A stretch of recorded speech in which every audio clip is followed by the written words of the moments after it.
आज की हमारी वीडियो का टॉपिक प्रेजेंट डेफिनेट टेंस है। प्रेजेंट डेफिनेट टेंस के अलावा भी हम अपनी आने वाली वीडियोस में हर एक टेंस को इंशाल्लाह ताला कवर करते जाएंगे। आज की वीडियो में हम प्रेजेंट डेफिनेट टेंस के यूजेस देखेंगे, उसके रूल्स देखेंगे। तो सबसे पहले हम देखते हैं कि हम प्रेजेंट डेफिनेट टेंस को यूज़ जो है वो कब करते हैं अब हम स्टेप वाइज जो है इसके रूल्स की तरफ चलते हैं। फर्स्ट नंबर 1 रूल जो है कि हम प्रेजेंट डेफिनेट यानी प्रेजेंट सिंपल को यूज़ करते हैं जब हमने ऐसी चीज़ें जो जनरली ट्रू होती हैं या ऑलवेज ट्रू होती हैं, उसके लिए हम प्रेजेंट डेफिनेट टेंसेस को यूज़ करते हैं। For example, people need food और it snows in winter here, या 2 and 2 make 4। ऐसी चीज़ें जो जनरली या हमेशा जो हैं वो क्या होती हैं, ट्रू होती हैं, उसके लिए हम इसको यूज़ करते हैं। नेक्स्ट हम इसको यूज़ करते हैं या रूटीन बताने के लिए, शेड्यूल बताने के लिए, अपनी आदतें बताने के लिए हम इसको यूज़ करते हैं। For example, I play tennis every Tuesday, I don't travel very often, या डू यू स्मोक। इसके अलावा हम प्रेजेंट डेफिनेट टेंसेस को यूज़ करते हैं जब हम फ्यूचर के बारे में बात करते हुए किसी प्लान को या किसी टाइम टेबल को डिस्कस कर रहे हों, किसी फिक्स प्लान या टाइम टेबल को डिस्कस कर रहे हों फ्यूचर की बात करते हुए। For example, school begins at 9 tomorrow, या what time does the film start. और इसके अलावा आप ये एग्जांपल भी लिख सकते हैं कि the plane doesn't arrive at 7 से। इसके अलावा प्रेजेंट सिंपल यूज़ किया जाता है ऐसी सिचुएशन के लिए जो लेस और मोर परमानेंट हो। For example, where do you live, she works in a bank, I don't like mushrooms. इसके अलावा टेम्परेरी सिचुएशंस के लिए हम जो है वो प्रेजेंट कॉन्टिन्यूस यूज़ करते हैं। अगर हम इसमें उर्दू में पहचान की बात करें कि उर्दू में इसकी क्या पहचान होती है, हमें कैसे पता लगेगा कि ये सेंटेंस जो है वो प्रेजेंट इंडेफिनिट टेंस है, तो उर्दू में इसकी पहचान होती है कि उर्दू में सेंटेंस के एंड पे ता है, ती है, ते है, ता हूँ या ती हूँ या ते हूँ आता है। इससे आपको आइडेंटिफाई करने में आसानी होगी कि ये प्रेजेंट डेफिनेट टेंस है, यानी कि हाल का सेंटेंस है, प्रेजेंट का सेंटेंस है। अगर इसका में अफर्मेटिव सेंटेंस क्रिएट करना हो, या आप इसे पॉजिटिव सेंटेंस भी कह सकते हैं, तो उसके लिए क्या रूल्स एंड रेगुलेशन हैं कि सबसे पहले तो हमारा सब्जेक्ट है, हमारे पास वर्ब की फर्स्ट फॉर्म हम यूज़ करेंगे और ऑब्जेक्ट।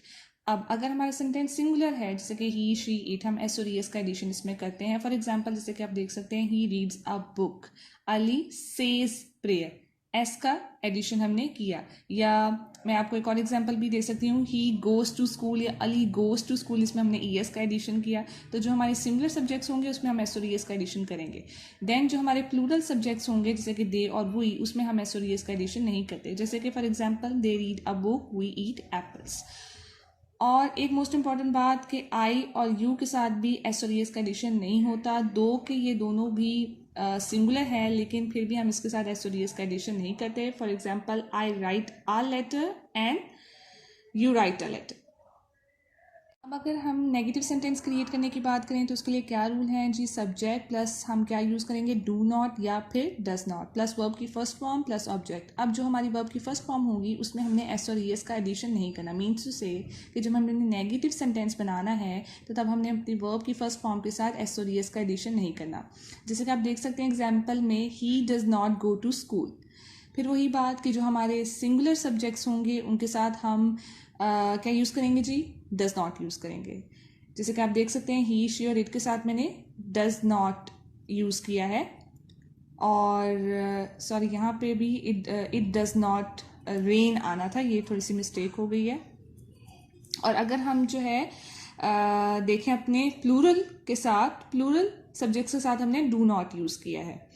और फिर आई और यू, दो के ये सिंगुलर है लेकिन इनके साथ भी हम डू नॉट यूज़ करेंगे। फिर अगर हम बात करते हैं अपने इंट्रोगेटिव सेंटेंस की, तो उसका क्या रूल है कि जो डू और डस है वो सेंटेंस के स्टार्ट में आ जाता है। देन हमारा सब्जेक्ट आता है और वर्ब की फर्स्ट फॉर्म आती है और object, and then question mark compulsory आता है। देन इसके एग्जाम्पल्स की तरफ हम देखते हैं, तो does he write a letter, आप देख सकते हैं डज सेंटेंस के स्टार्ट में आ गया। देन हमारा सब्जेक्ट है, फिर हमारी वर्ब की फर्स्ट फॉर्म आ रही है, उसके साथ हमने एस और एस का एडिशन नहीं करना है। एंड देन हमारा ऑब्जेक्ट और फिर क्वेश्चन मार्क लास्ट में आएगा क्योंकि हम इंट्रोगेटिव सेंटेंस बना रहे हैं। ऐसे ही does Nasima write a letter, and then do they work together, do I write a letter. जैसे कि आप देख सकते हैं कि हमने यहाँ पर भी इंट्रोगेटिव बनाते हुए भी जो हमारे सिंगुलर सब्जेक्ट हैं उनके साथ हमने डज यूज़ किया है। जो हमारे प्लूरल होंगे उनके साथ हम डू यूज़ करेंगे, और आई और यू के साथ भी हम डू ही यूज़ करेंगे। दो के वो सिंगुलर सब्जेक्ट्स हैं लेकिन उनके साथ भी डू ही यूज़ होगा। अब हम अपने डबल इंट्रोगेटिव सेंटेंस की बात करें तो for example why does the child weep. अब आप देख सकते हैं इसमें ये डबल इंट्रोगेटिव है कि बच्चा क्यों रोता है।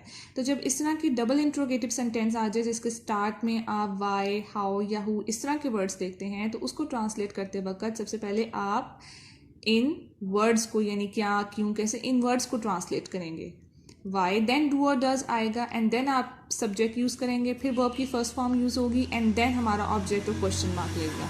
इस तरह के सेंटेंसेस को हम डबल इंट्रोगेटिव सेंटेंसेस कहते हैं। और एक इम्पॉर्टेंट बात, अच्छा जी, एक इम्पॉर्टेंट बात जो मैं आपको बताती चलूँ कि जब हमने who co as a subject use करना है तो तब हमने उसके बाद जो है वो डू या डज जो है वो यूज़ नहीं करना, बल्कि हमने उसके बाद जो है वो एस और ई एस यूज़ करना है वर्ब की फ़र्स्ट फॉर्म के साथ। अगर हमारा सेंटेंस जो है वो इंट्रोगेटिव है और हम who co as a subject use कर रहे हैं, दैन हम उसके बाद जो है वो वर्ब की फ़र्स्ट फॉर्म के साथ एस या ई एस का एडिशन करेंगे।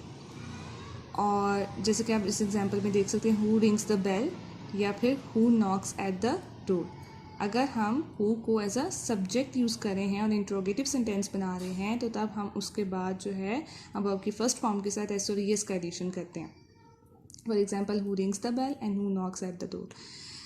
या एक और बात कि अगर हमारा नेगेटिव इंट्रोगेटिव है और who as a subject use हो रहा है, देन हम उसके बाद जो है वो ऑफ कोर्स डज नॉट लगाएंगे।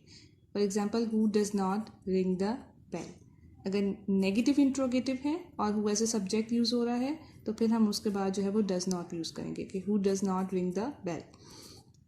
अगर आपको वीडियो समझ लगी और अच्छी लगी तो प्लीज़ लाइक करें, कमेंट करें, शेयर करें और सब्सक्राइब करें। हम इंशाल्लाह ताला नेक्स्ट वीडियो में आएंगे पास एंड डेफिनेट टेंस के साथ। तब तक के लिए अल्लाह हाफिज़, बाय बाय, टेक केयर।